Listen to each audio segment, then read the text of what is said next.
আলাইকুম সবাইকে। আশা করি আপনারা সবাই ভালো আছেন অ্যান্ড আমিও আলহামদুলিল্লাহ ভালো আছি। আজকে আমাদের বাসার একটু সামনে গেলাম, কারণটা হলো আমাদের বিড়ালের জন্য ঘাস নিব। তাই আমি আর আম্মু বের হয়ে গেলাম ওদের জন্য ঘাস নিতে। আপনারা কি শুনেছেন বিড়াল ঘাস খায়? আমরাও জানতাম না যে বিড়াল ঘাস খায়। আমরা প্রথম জেনেছি মামির থেকে, কারণ মামিরও 3টি কিউট কিউট বিড়াল আছে। ঈদের ভিডিওতে ওদেরকে দেখিয়েছিলাম, ওরা কত কিউট ছিল তাই না? যাই হোক, মামির বিড়ালের জন্য জানতে পেরেছিলাম যে বিড়ালও ঘাস খায়। এখন তো আমাদেরও বিড়াল আছে, তাই ওদের জন্য ঘাস নিতে আসলাম। এখানে এসে দেখি পরিবেশটা অনেক বেশি সুন্দর। এই ঘাসগুলো খায় ওরা।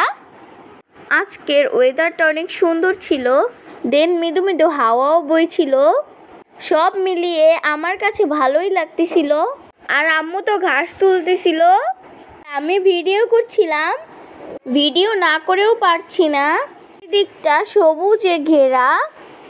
আজকে আকাশটাও অনেক বেশি সুন্দর ছিল। যারা বিড়াল পালেন তারাও কি আপনাদের বিড়ালদের মাঝে মাঝে ঘাস খাওয়ান? তা কমেন্ট বক্সে জানাবেন। আজকের ভিডিওটি এই পর্যন্তই। সবাই ভালো থাকবেন, সুস্থ থাকবেন, আমার জন্য দোয়া করবেন। আল্লাহ হাফিজ। আসসালামু আলাইকুম সবাইকে।